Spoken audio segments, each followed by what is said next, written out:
Hello friends, मैं doctor Yogendra Sahu, MD anaesthesia, assistant professor GSU medical college Kanpur. दोस्तों, आज मैं आपको एक बहुत ही important topic liver function test के बारे में बताने जा रहा हूँ। ऑलमोस्ट सारा का सारा लीवर फंक्शन टेस्ट इस पर कवर हुआ है। इसमें एक ध्यान देने वाली बात यह है कि हम लीवर फंक्शन टेस्ट कब किसी पेशेंट को एडवाइस करेंगे। तो इसके इंडिकेशन में आता है कि जैसे कोई पेशेंट आपके पास आया और आपने देखा उसका जो ये बल्बर कंजक्टाइवा है वो येलोइश दिख रहा है या ग्रीनिश दिख रहा है, तो आप सस्पेक्ट करेंगे कि इसको जॉइंडिस है, तब आपको लीवर फंक्शन टेस्ट कराना है। कोई पेशेंट बहुत ही लंबे समय से अल्कोहल ले रहा है तो उसका लीवर फंक्शन कराना है। कोई पेशेंट है जिसको आपने देखा कि सारा पीडल एडिमा और ये बहुत सारी चीज़ें हैं, क्रॉनिक लीवर डिसीज़ है या सिरोसिस है, तो ऐसे पेशेंट में कराना है। अगर लीवर का कैंसर हो गया है तो ऐसे केस में कराना है, या कहीं से मेटास्टेसिस होकर के लीवर पे आ गई है, ऐसे केस पे कराना है, या फिर कोई टॉक्सिन इंजेक्शन कर लिया है किसी पेशेंट ने, तब फिर हमें लीवर फंक्शन टेस्ट कराना है। एक चीज़ यहाँ पर ध्यान देने वाली ये है कि ये जो मैंने एंजाइम्स लिखे हुए हैं, हम लोग ज़्यादातर इन्हीं एंजाइम्स में फोकस करते हैं। ये सारे के सारे एंजाइम कोई फंक्शन नहीं बताते हैं लीवर का, इस चीज़ का ध्यान दीजिएगा। ये जो एंजाइम है ये फंक्शन नहीं बताते हैं, बल्कि ये डैमेज बताते हैं। लिवर में डैमेज है, कहाँ पर डैमेज है, उसके हिसाब से इसको हम बोल सकते हैं कि ये लिवर, ये सारे के सारे एंजाइम के बेसिस पर ये एंजाइम का फंक्शन नहीं बता रहे हैं, ये लिवर डैमेज बता रहे हैं, तो हम इसको लिवर डैमेज टेस्ट भी बोल सकते हैं। आइए शुरू करते हैं। सबसे पहले मैंने इनको अल्फ़ाबेटिकली कुछ इस तरह से आसानी से लर्न करने के लिए अरेंज करा है। ABCDEFGHI, यहाँ पर हमारा आई है। ए में सबसे पहले हमारे पास ये 5 कंपोनेंट हैं।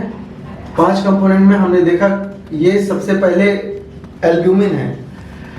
एल्ब्यूमिन की जो नॉर्मल रेंज होती है वो 3.5 to 5 ग्राम पर DL होती है। ये हमारे एल्ब्यूमिन की नॉर्मल रेंज है।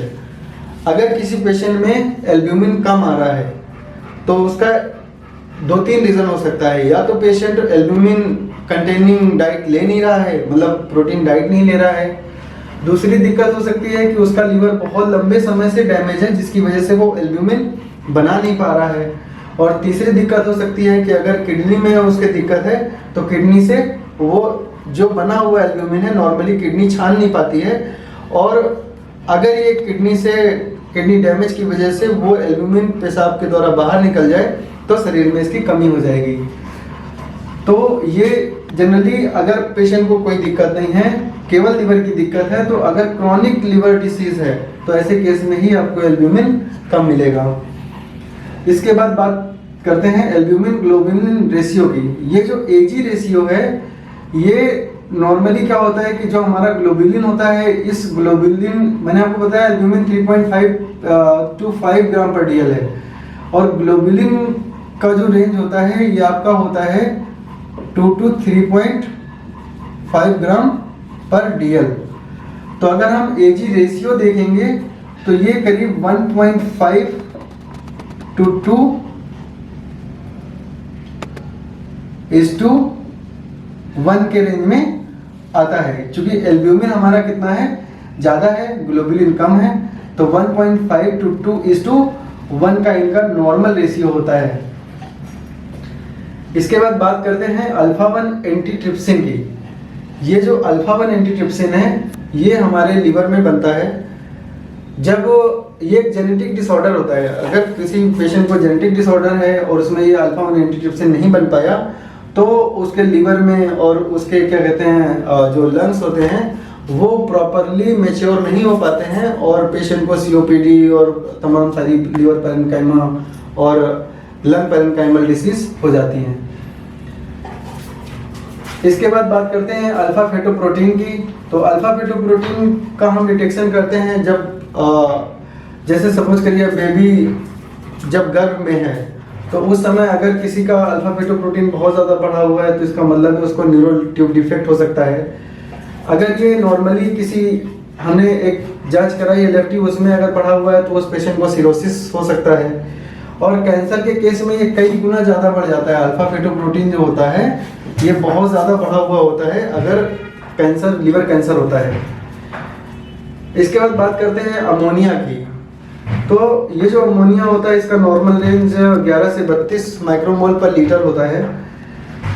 अगर किसी पेशेंट में ये अमोनिया, नॉर्मली हम लोग क्या करते हैं, प्रोटीन खाते हैं, प्रोटीन खाने के बाद वो प्रोटीन जब डाइजेस्ट होता है तो नाइट्रोजनस वेस्ट तैयार होता है अमोनिया के रूप में। ये अमोनिया बहुत ही ज़्यादा टॉक्सिक होता है। तो एक साइकिल चलती है हमारे लीवर में जिसे हम कोरी साइकिल बोलते हैं, और वो उसको कन्वर्ट कर देती है नॉन टॉक्सिक जो वाटर सॉल्युबल कंपोनेंट में, जिसे हम यूरिया बोलते हैं, और उससे ये एक्सक्रीट आउट हो जाता है। तो ये साइकिल कहाँ चलती है, लीवर में। अगर लीवर इस अमोनिया को यूरिया में कन्वर्ट नहीं कर पाया तो ये अमोनिया बॉडी में बढ़ने लगेगा, और ये सबसे पहले सीएनएस में जाकर के एक्ट करेगा, सीएनएस को डैमेज करेगा, जिसे हम बोलेंगे, क्योंकि लीवर की वजह से हुआ है तो इसे हम बोलेंगे हिपैटिक इंसेफेलोपैथी। लीवर को हम हिपैटिक भी बोलते हैं। तो हिपैटिक इंसेफेलोपैथी का मतलब हो गया कि दिमाग में सूजन है। इसके लिए अलग अलग criteria, Child Pugh criteria, MELD scoring तमाम सारी होती हैं, तो उससे हम देखेंगे। फिर इसके बाद अगर ये अमोनिया, चूंकि लीवर की ही दिक्कत है तो सिरोसिस में भी ये अमोनिया हो सकता है। ये यूरिया साइकिल जो मैंने बताया कोरी साइकिल होता है, तो उसमें डिफेक्ट है तो उस पर ये अमोनिया आपको बढ़ा हुआ मिलेगा। अब बात करते हैं बी में। बी में हमारे पास 3 चीजें हैं, bilirubin, bile salt and bile pigment. ये बिलिरुबिन कैसे बनता है, जब हमारे शरीर में हीमोग्लोबिन, जैसे सपोज करिए आरबीसी है, आरबीसी की लाइफ साइकिल 90 से 120 दिन होती है। तो हर 90 से 3 से 4 महीने में ये आरबीसी टूटेगी। आरबीसी के अंदर हीमोग्लोबिन होता है, और हीमोग्लोबिन का जब डिस्ट्रक्शन होगा तो उस हीमोग्लोबिन से ये पिगमेंट निकलेगा, ये बिलिरुबिन बनेगा। तो इस बिलिरुबिन को हम कैसे समझेंगे, ये जो हमारा बिलिरुबिन बना हुआ है लीवर में, तो यहाँ पे ये देखिए कि ये हमारा लीवर है। इस जो भी बाहर से टूट करके आएगा वो बिलिरुबिन यहाँ पर बनेगा। इस बिलिरुबिन को हमने डायरेक्ट और इनडायरेक्ट में 2 में डिवाइड किया है। ये टोटल है, टोटल बिलिरुबिन कितना है, और उसमें से डायरेक्ट कितना है और इनडायरेक्ट कितना है। तो डायरेक्ट और इनडायरेक्ट का जो कंसेप्ट है वो ऐसे समझिए कि जैसे यहाँ पर ये सर्कुलेशन है, कहीं पर ये ब्लड सर्कुलेशन है, और यहाँ पर ये हीमोग्लोबिन, समझ लीजिए आरबीसी है, यहाँ से ब्रेक डाउन हुआ, ये हीमोग्लोबिन है। ये हीमोग्लोबिन जब ब्रेक डाउन होगा तो बिलिरुबिन बनेगा। ये बिलिरुबिन का जब लीवर में आएगा तो यहाँ पे इसका कॉन्जुगेशन होगा। जब लीवर में इसका कॉन्जुगेशन होता है तो हम बोलेंगे उसको कि वो हमारा बिलिरुबिन कैसा है, कॉन्जुगेटेड बिलिरुबिन है। तो उस कॉन्जुगेटेड बिलिरुबिन को ही हम बोलते हैं डायरेक्ट बिलिरुबिन। तो वो वाला बिलिरुबिन कौन सा हो गया, कॉन्जुगेटेड बिलिरुबिन। यहाँ से यहाँ तक इस बिलिरुबिन का कोई कॉन्जुगेशन नहीं हुआ है, क्योंकि कॉन्जुगेशन तो लीवर में ही होगा। तो यहाँ से यहाँ तक जो बाहर बिलिरुबिन रहेगा उसे हम बोलेंगे इनडायरेक्ट या फिर अनकॉन्जुगेटेड। इसे हम क्या बोलेंगे, अनकॉन्जुगेटेड बिलिरुबिन या फिर इनडायरेक्ट बिलिरुबिन। तो आसानी से याद कर सकते हैं, कॉन्जुगेटेड छोटा है तो ये डायरेक्ट पे आ जाएगा, एक अल्फाबेटिकली अगर देखें। ये जो इनडायरेक्ट है इसकी स्पेलिंग बड़ी है, अनकॉन्जुगेटेड की स्पेलिंग बड़ी है, तो ऐसे इस तरह से आसानी से याद कर सकते हैं। तो यहाँ से सपोज करिए इसको जब हम किसी पेशेंट को बोलते हैं कि इसको जॉइंडिस है, तो उस जॉइंडिस को हम 3 पार्ट में डिवाइड करते हैं। एक वो होगी जो लीवर के पहले होगी, एक वो होगी जो लीवर में होगी, और एक वो होगी जो लीवर के बाद होगी। तो हम इसको pre hepatic jaundice, hepatic jaundice और पोस्ट हिपैटिक जॉइंडिस बोल सकते हैं। मोस्ट कॉमन यहाँ पे मैंने बताया कि आरबीसी के टूटने की वजह से ऐसा हो रहा है। तो सपोज करिए यहाँ पे आरबीसी जब ज़्यादा टूटेगी तो ज़्यादा अनकॉन्जुगेटेड बिलिरुबिन बनेगा। जब ज़्यादा अनकॉन्जुगेटेड बिलिरुबिन होगा तो उसे हम बोलेंगे हीमोलिटिक जॉइंडिस। तो अगर आप कोई रिपोर्ट देख रहे हैं और उसमें आपको ये जो इनडायरेक्ट या अनकॉन्जुगेटेड बिलिरुबिन इस नॉर्मल रेंज से ज़्यादा दिख रहा है, तो इसका मतलब है कि वो कैसी जॉइंडिस हो सकती है, हीमोलिटिक जॉइंडिस हो सकती है। इसके बाद लीवर की बात करें तो लीवर में कॉन्जुगेशन हो रहा है, लेकिन अगर लीवर पैथोलॉजी होगी तो क्या होगा, लीवर सपोज करिए कि वो कॉन्जुगेशन कर रहा है लेकिन इधर से डैमेज ज़्यादा है, तो कॉन्जुगेशन भी हो रहा है और डैमेज भी है, तो ये हिपैटिक हो सकता है। ये हमारा जो अगर डायरेक्ट और इनडायरेक्ट दोनों बढ़े हुए मिल रहे हैं तो इसका मतलब है कि जितना बन के आ रहा है लीवर उसको कंजुगेट करने का प्रयास कर रहा है, लेकिन लीवर में खुद की पैथोलॉजी की वजह से वो कंजुगेशन नहीं कर पा रहा है, तो इसको हम बोलेंगे कि ये हमारा हिपैटिक जॉन्डिस है, या फिर इसको हम क्या बोल सकते हैं, ये तो हिमोलिटिक हो गया, और इसको हम बोल देंगे कि ये हिपैटिक है, ये लीवर की वजह से है। इसके बाद जब हम आगे आएंगे तो सपोज करिए कि यहाँ से लिवर में जो भी पिगमेंट बनाए हैं, ये पिगमेंट या बिलिरुबिन यहाँ से आएगा इस तरह से। ये हमारा राइट हिपैटिक डक्ट है, ये लेफ्ट हिपैटिक डक्ट है। इसके बाद ये कॉमन हिपैटिक डक्ट है, ये वाली। फिर ये कॉमन हिपैटिक डक्ट से ये सिस्टिक डक्ट है, ये जो गॉल ब्लैडर है ये सिस्टिक डक्ट है। सिस्टिक डक्ट दोनों, जब cystic duct common hepatic duct से जुड़ जाएगी तो इसे हम बोलेंगे कॉमन बाइल डक्ट। तो ये हमारा सीबीडी हो गया एक तरह से। और ये सीबीडी हमारा पैंक्रियाटिक डक्ट से या डक्ट ऑफ बेसन से जुड़ता है। और ये स्फिंक्टर ऑफ ओडाई, ये हमारी बाउल जो ड्यूडेनम होता है, ये यहाँ पर आकर के कुछ इस तरह से खुल जाता है। और सपोज करिए यहाँ से लेकर के यहाँ पर कहीं पर भी किसी पाथ में ऑब्स्ट्रक्शन हो जाए किसी भी कारण से, या तो यहाँ पर कैंसर हो जाए हेड ऑफ पैंक्रियाज में, या यहाँ पर कोई स्टोन यहाँ पर गॉल ब्लैडर में बने और यहाँ पर आकर के कहीं पर भी ऑब्स्ट्रक्शन कर दे, तो जो भी प्रोडक्ट यहाँ पर बनेगा वो यहाँ से यहाँ पर आ नहीं पाएगा। जब आ नहीं पाएगा तो लीवर कंजुगेशन भी कर रहा है, सब कुछ कर रहा है, लेकिन ऑब्स्ट्रक्शन की वजह से ये वापस से इसी में लीवर में ही स्पिल हो जाएगा और वो ब्लड सर्कुलेशन में आ जाएगा, जिसकी वजह से हमें पीलिया नजर आएगा। तो वो हमें कैसा, उसको हम क्या बोलेंगे, पोस्ट हिपैटिक। चूंकि वो लीवर के बाद है तो उसको हम बोलेंगे पोस्ट हिपैटिक जॉन्डिस, या फिर ऑब्स्ट्रक्शन की वजह से है। ज्यादातर ऑब्स्ट्रक्शन की वजह से ही होता है तो उसे हम बोलेंगे ऑब्स्ट्रक्टिव जॉन्डिस। ये यहाँ पर जैसे सीबीडी का इन्फ्लेमेशन ही हो जाए, जिसे हम कोलेंजाइटिस बोलते हैं, कई सारे पॉलिप बन जाते हैं यहाँ पर। तो अगर किसी भी कारण से ऑब्स्ट्रक्शन है यहाँ पर तो हम बोलेंगे कि वो जो है ऑब्स्ट्रक्टिव जॉन्डिस है या पोस्ट हिपैटिक जॉन्डिस है। तो यहाँ पर बिलिरुबिन का हमने देखा कि टोटल इसका जो रेंज होता है वो 1.2 mg पर DL होता है। डायरेक्ट जिसको हम कंजुगेटेड बोल रहे हैं 0.2 to 0.4 mg पर DL होता है। और इनडायरेक्ट जो होता है वो हमारा या अनकंजुगेटेड भी बोलते हैं इसको, ये 0.2 से 0.6 mg पर DL होता है। इसके बाद बाइल साल्ट की बात करते हैं। ये बाइल साल्ट इसी जो यहाँ से ये हमारा बिलिरुबिन के साथ में आता है, इसी में बाइल साल्ट भी होता है, बाइल पिगमेंट भी होता है। तो ये बाइल साल्ट जब यहाँ से खाना पहुँचता है हमारे क्या कहते हैं ड्यूडेनम के फर्स्ट पार्ट में, तो यहाँ से कोलिसिस्टोकाइनिन रिलीज होता है और वो इस गॉल ब्लैडर को कॉन्ट्रैक्ट कराता है। तो जब हम खाना नहीं खा रहे होते उस समय ये हमारा स्फिंक्टर ऑफ ओडाई बंद रहता है, तो सारा का सारा ये यहाँ पर इकट्ठा होता रहता है और कंसंट्रेटेड होता रहता है। फिर कोलिसिस्टोकाइनिन क्या कराता है, जब हम खाना खाते हैं यहाँ पे सेंसेशन पहुँचता है तो ये इसको कॉन्ट्रैक्ट कराता है। तो यहाँ पर बाइल साल्ट आकर के जो भी हम फैट खाते हैं, लिपिड खाते हैं, वसा खाते हैं, तो उसको ये इमल्सिफाई कर देता है और छोटी छोटी मिसेली में तोड़ देता है, जिससे कि वो आसानी से यहाँ से एब्जॉर्ब होकर के पोर्टल वेन से लिवर में चली जाए। तो ये हमारे बाइल साल्ट्स का काम होता है। ये सोडियम और पोटेशियम टारोकोलेट होते हैं।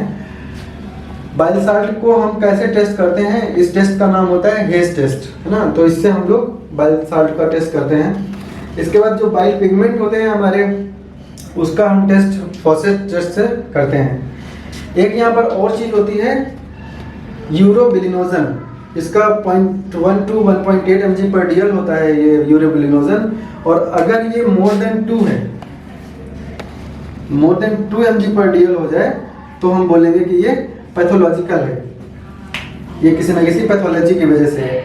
ये यूरोबिलिनोजन बनता कैसे है, मैंने आपको बताया यहाँ से ये सारा का सारा हमारा बिलिरुबिन आया ये यहाँ पर, और ये जो यहाँ पर गट में बैक्टीरिया नीचे होते हैं तो वो क्या करते हैं, इसको स्टर्कोबिलिनोजन और यूरोबिलिनोजन में तोड़ देते हैं। स्टर्कोबिलिनोजन, वो जो स्टर्कोबिलिनोजन होता है वो स्टूल को कलर देता है, और जो यूरोबिलिनोजन होता है वो उसमें से 50% पार्ट यहाँ से एब्जॉर्ब होकर के गट से और पोर्टल वेन के थ्रू लिवर में फिर से पहुँच जाता है और सर्कुलेशन में आ जाता है, और वो एक्सक्रीट होता है किडनी के जरिए।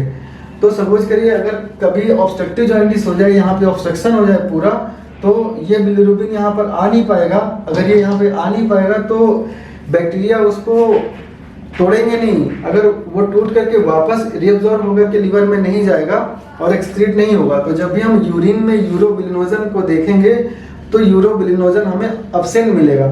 तो अगर हम यूरिन में यूरोबिलिनोजन देखें और वो हमें अब्सेंट मिले तो इसका मतलब है कि पेशेंट को ऑब्स्ट्रक्टिव जॉइंटिस हो सकता है। उसके साथ में हमें दूसरी चीजें भी मिलनी चाहिए, जैसे कॉन्जुगेटेड बिलिरुबिन हमें ज्यादा बढ़ा हुआ मिलना चाहिए, इस तरह से तो हम उसे पहचानेंगे। इसके बाद सी से है हमारा कोगुलेशन प्रोफाइल। लीवर में हमारा प्रोथ्रोम्बिन बनता है, अगर प्रोथ्रोम्बिन नहीं बनेगा तो प्रोथ्रोम्बिन टाइम बढ़ जाएगा ना, जिससे ब्लीडिंग के चांसेस रहेंगे। कोलेस्ट्रॉल की सिंथेसिस में हेल्प करता है, लेस देन, जिसकी normal value less than 200 mg/dl होती है। एक यहाँ पर सेलुलोप्लाज्मिन की सिंथेसिस करता है। सेलुलोप्लाज्मिन एक प्रोटीन होती है जो कॉपर को बाइंड करती है हमारे शरीर में। अगर इसकी कमी हो जाएगी तो कॉपर बाइंडिंग होगी नहीं, अगर कॉपर बाइंडिंग नहीं होगी तो पेशेंट की आंखों में केसर फिसर जो रिंग होती है उस टाइप का अपीयरेंस मिलेगा। सनफ्लावर कैटरेक्ट हो सकता है उसको, या फिर स्पाइडर एंजियोमा, उसकी स्किन में ऐसे टी टाइप के या स्पाइडर टाइप का ब्लड वेसल्स नजर आएंगे। न्यूरोलॉजिकल उसको सिम्टम्स हो सकते हैं, या फिर जनरलाइज में उसके नेल जो हैं वो ब्लूइश हो सकते हैं, या फिर पेशेंट को और दिक्कतें हो सकती हैं। फिर इसके बाद डी से ये डाई होती है, ये एक्सक्रीटरी फंक्शन को बताती है। ये एक्सक्रीटरी फंक्शन हम आईवी लाइन से इस डाई को देते हैं और इसका एक्सक्रीशन यहाँ पर चेक करते हैं कि एक्सक्रीशन इसका कैसा है। तो अगर डिलेड एक्सक्रीशन है इसका मतलब है इसका फंक्शन सही से नहीं हो रहा है। तो ये ब्रोमोसल्फेनिल जो है ये डाई यूज करते हैं हम लोग इसके एक्सक्रीटरी फंक्शन को चेक करने के लिए। इसके बाद बात करते हैं एंजाइम्स।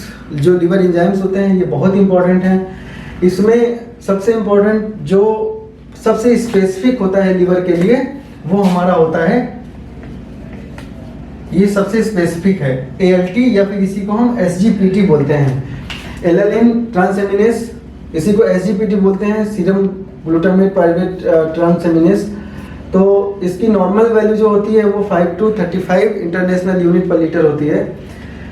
मैंने बताया ये सबसे स्पेसिफिक है, इसका मतलब जब यहाँ पर लिवर में डैमेज हो रहा होगा तब ये बढ़ेगा। तो अगर ये वाली वैल्यू आपकी बढ़ी, अगर सिंगल मोस्ट लिवर एंजाइम की बात की जाए जो लिवर डैमेज में बढ़ता है तो वो ALT या SGPT है, जिसकी वैल्यू 5 to 35 इंटरनेशनल यूनिट पर लीटर है। तो इन्फेक्टिव हेपेटाइटिस में ये आपका बढ़ता है। जो हमारा ये AST है, एस्पार्टेट ट्रांसएमिनेस, या फिर SGOT हम बोलते हैं इसी को, सीरम ग्लूटामेट ऑक्सैलोएस्टेट ट्रांसएमिनेस, ये 5 to 40 इंटरनेशनल यूनिट पर लीटर होता है। ये चूंकि जो ये वाला एंजाइम है ये हमारा मसल में भी, ये केवल लिवर में मिलेगा आपको। ये जो SGPT है ये लिवर में मिलेगा, और जो ये वाला है ये हमें लिवर में भी मिलेगा और मसल में भी मिलेगा। तो अगर सपोज करिए मसल डैमेज हो रहा है कार्डियक मसल में, जैसे सपोज करिए कि MI हो गया किसी को, तो भी ये वैल्यू आपको बढ़ के मिलेगी। तो ये एक तरह से नॉन स्पेसिफिक है। अगर इसके साथ ये बढ़ा हुआ है तो इसका मतलब है कि हाँ लिवर में डैमेज है, लेकिन अगर केवल SGOT बढ़ा है, SGPT नॉर्मल है, तो इसका मतलब वो लिवर का नहीं है। इसमें देख सकते हैं कि इनका रेशियो जो है वो लगभग 1:1 का है, लेकिन अगर ये वैल्यू बढ़ जाए किसी कारण से, SGOT की वैल्यू बढ़ जाए, यहाँ पर अगर हम बात करें इनका रेशियो की, तो SGOT और SGPT, या इसी को हम बोल सकते हैं AST, और ये हमारा हो जाएगा ALT। तो इनका रेशियो अगर मोर देन 2 हो जाए तो इसका मतलब है वो पेशेंट हमारा एल्कोहलिक हेपेटाइटिस का है या एल्कोहलिक लिवर डिसीज है उसको। ये अगर वैल्यू मोर देन 1000 हो जाए, कुछ इस तरह से हो जाए, तो इसका मतलब है कि पेशेंट को इस्चेमिक हेपेटाइटिस हुआ है, वायरल हेपेटाइटिस हुआ है, पैरासीटामोल पॉइजनिंग हो गई है, या फिर इस तरह से immunological hepatitis, auto immune hepatitis हुआ है। फिर बात करते हैं हम LDH की। तो LDH 4 और 5 ये लीवर स्पेसिफिक होता है। LDH हमारे ऑलमोस्ट हर सेल में पाया जाता है। जब भी सेल डैमेज होगी तो ये LDH रिलीज होगा। तो अगर 4 और 5 वाला बढ़ा है तो ये बताएगा कि लीवर में ही डैमेज है, इस वजह से बढ़ा हुआ है। तो ये हमारे एंजाइम हो गए जो हमारे लीवर के फंक्शन को या लीवर डैमेज को बताते हैं। अब कुछ एंजाइम्स हैं जो लीवर में ऑब्स्ट्रक्शन को बताते हैं। ये जो थे ये 3 ये यहाँ के फंक्शन को बता रहे हैं। यहाँ से लेकर के यहाँ तक कुछ भी अगर हो रहा है तो ये वाले एंजाइम हमें ऑब्स्ट्रक्शन को बताएंगे, जिसे हम कोलिस्टेसिस भी बोलते हैं। तो उसमें से ये है एल्कलाइन फॉस्फेटेज। तो ये जो एल्कलाइन फॉस्फेटेज है, अगर इसकी वैल्यू बढ़ी हुई है तो एक तरह से ये नॉन स्पेसिफिक होता है, क्योंकि ये आपका लीवर में ये आपका जो होता है बिलियरी सिस्टम में पाया जाता है। ये बिलियरी सिस्टम में यहाँ पर ये इसकी लाइनिंग पे होता है। यहाँ पर अगर यहाँ पे डैमेज होगा तो LP बढ़ जाएगा, तो बिलियरी सिस्टम में मिलेगा। ये प्लेसेंटा से रिलीज होता है और ये बोन में भी पाया जाता है। तो अगर केवल ALP बढ़ा हुआ है और बाकी चीजें नॉर्मल है तो हम समझेंगे कि हाँ ये जो है हमें और दूसरी चीजों पे ध्यान देना पड़ेगा कि कहीं पेशेंट को कोई बोन पैथोलॉजी तो नहीं है या फिर प्लेसेंटा से रिलीज तो नहीं हो रहा है। इसके लिए ज्यादा स्पेसिफिक होता है आपका ये GGT। ये स्पेसिफिक होता है गामा ग्लूटामिल ट्रांसफेरेज। ये जो गामा ग्लूटामिल ट्रांसफेरेज है ये जनरली एल्कोहलिक हेपेटाइटिस में बढ़ा रहता है। और अगर हम ये जांच कराते हैं ALP और GGT दोनों बढ़े हुए हैं तो इसका मतलब है कि बिलियरी सिस्टम में दिक्कत है और वो ऑब्स्ट्रक्शन की वजह से है, कोलिस्टेसिस की वजह से है। इसके बाद ये 5 प्राइम न्यूक्लियोटाइडेज होता है। 5 प्राइम न्यूक्लियोटाइडेज का काम होता है कि ये हमें ये बताता है कि ये जो डैमेज हुआ है, ये जो ALP बढ़ा हुआ है, ये इस बिलियरी सिस्टम में डैमेज की वजह से ही बढ़ा हुआ है। तो अगर 5 प्राइम न्यूक्लियोटाइडेज की वैल्यू कराते हैं और ये बढ़ा हुआ आता है तो इसका मतलब है कि ये सिग्निफाई करता है कि ALP जो बढ़ा है ये बिलियरी सिस्टम में ऑब्स्ट्रक्शन की वजह से बढ़ा है। तो हम रूल आउट कर पाते हैं कि पेशेंट ऑब्स्ट्रक्टिव जॉन्डिस का है या नहीं है। इसके बाद बात करते हैं F से फेरेटिन। ये फेरेटिन हमारे सेल में सबसे प्राइमरी प्रोटीन होती है जो आयरन को बाइंड करती है।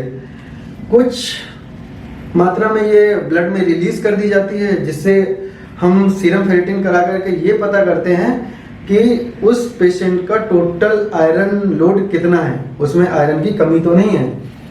इसकी नॉर्मल वैल्यू 200 से इसकी नॉर्मल वैल्यू जो होती है वो 20 to 50 नैनोग्राम पर ml होती है। अगर ये मोर देन 300 हो जाए, किसी कारण से अगर इसकी वैल्यू मोर देन 300 हो जाए तो इसका मतलब है कि ये सिग्निफाई करता है कि ये पैथोलॉजिकल प्रोसेस की वजह से बढ़ा हुआ है। अगर इससे कम है तो हम उसको नॉर्मल समझेंगे। एक चीज और ये लिवर एंजाइम में बताना चाहूँगा कि अगर ये मोर देन 3 टाइम है, ये जो एंजाइम्स की वैल्यू है ये मोर देन 3 टाइम्स है, तो हम इनको कंसीडर करेंगे कि हाँ पेशेंट को दिक्कत है और उसके लिए हम आगे जो भी उसका ट्रीटमेंट होगा उसको फॉलो करेंगे। ये G से ग्लोबुलिन है। ग्लोबुलिन मैंने बताया 2 से 3.5 ग्राम पर DL होता है। ये ग्लोबुलिन हमारा एक तो लिवर से बनता है और कुछ इम्यूनोग्लोबुलिन्स होती हैं, ये वो हमारी बनाई जाती हैं, जो इम्यून सिस्टम होता है हमारा बॉडी का वो बनाता है। तो जो लिवर से ग्लोबुलिन बनती है ये न्यूट्रिशनल या न्यूट्रिएंट्स ट्रांसपोर्टेशन में हेल्प करती हैं। और दूसरे G से है गैलेक्टोज टॉलरेंस टेस्ट। ये मेटाबॉलिक फंक्शन को बताता है लीवर के। इसमें हम क्या करते हैं, ओरल गैलेक्टोज देते हैं और IV गैलेक्टोज देते हैं। ओरल गैलेक्टोज टॉलरेंस टेस्ट में हम ये देखना चाहते हैं कि उस गैलेक्टोज को लीवर जो है वो ग्लाइकोजन में कन्वर्ट कर पाता है या नहीं कर पाता है। तो गैलेक्टोज टॉलरेंस टेस्ट में जो ओरल वाला होता है, चूंकि वो टाइम टेकिंग होता है और उतना ज़्यादा स्पेसिफिक नहीं होता है, क्योंकि उसको आंतों से एब्जॉर्ब होकर के लीवर तक आना है, जबकि IV वाला है वो 2 घंटे में ही हो जाता है और वो ज़्यादा स्पेसिफिक होता है, तो वो मेटाबॉलिक फंक्शन को बताता है। इसके बाद H से हमारा HbS-Ag है, तो इसमें हम सरफेस एंटीजन डिटेक्ट करते हैं, हेपेटाइटिस B के लिए होता है, तो उसका पता करेंगे। ये जो हेप्टोग्लोबिन है, ये हेप्टोग्लोबिन का काम क्या होता है, ये लीवर ही सिंथेसाइज करता है। ये जो हमारा फ्री हीमोग्लोबिन होता है, जो RBC टूटने के बाद जो फ्री हीमोग्लोबिन होता है तो ये हेप्टोग्लोबिन उससे बाइंड करता है। तो इसकी वैल्यू समझ करके हम ये फ्री हीमोग्लोबिन कितना है बॉडी में है या नहीं है, या किसी कारण से हेप्टोग्लोबिन अगर बहुत ज़्यादा कम हो गया तो इसका मतलब है कि फ्री हीमोग्लोबिन से वो बाइंड कर गया है, तो इसका पता कर सकते हैं। फिर ये हिप्यूरिक एसिड एक्सक्रीशन टेस्ट है।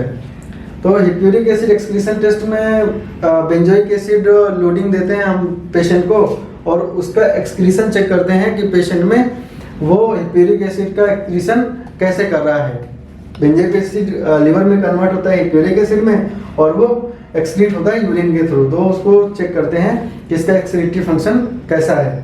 इसके बाद इम्यूनोलॉजिकल जो इसका आई से इम्यूनोलॉजिकल फंक्शन है, क्योंकि जब भी हम कुछ खाते हैं, कुछ भी चीज़ जो हमारे इंटेस्टाइन में जाती है तो एब्जॉर्ब हो करके वो सबसे पहले पोर्टल वेन के थ्रू लिवर को ही फेस करती है। तो लिवर हमारा एक तरह से प्राइमरी डिफेंस सिस्टम होता है, जो ये डिटेक्ट करता है कि हमारी बॉडी में कौन सी चीज़ यूटिलाइज होने लायक है और कौन सी चीज़ हमारी बॉडी को नुकसान करेगी। तो उसके हिसाब से वो उनको डिटेक्ट करता है, और अगर वो चीज़ हानिकारक है बॉडी के लिए तो उसको वो वाटर सॉल्युबल चीज़ में कन्वर्ट करके या फिर डिटॉक्सीफाई करके उसे बॉडी से दूर करेगा। तो इस तरह से ये लीवर फंक्शन टेस्ट में हमारा सारा का सारा कवर हो गया। तो इस तरह से मैंने आपको लीवर फंक्शन टेस्ट के बारे में बताया। अगर आपको ये वीडियो समझ में आया है तो प्लीज़ इसे लाइक करें, सब्सक्राइब करें। Thank you.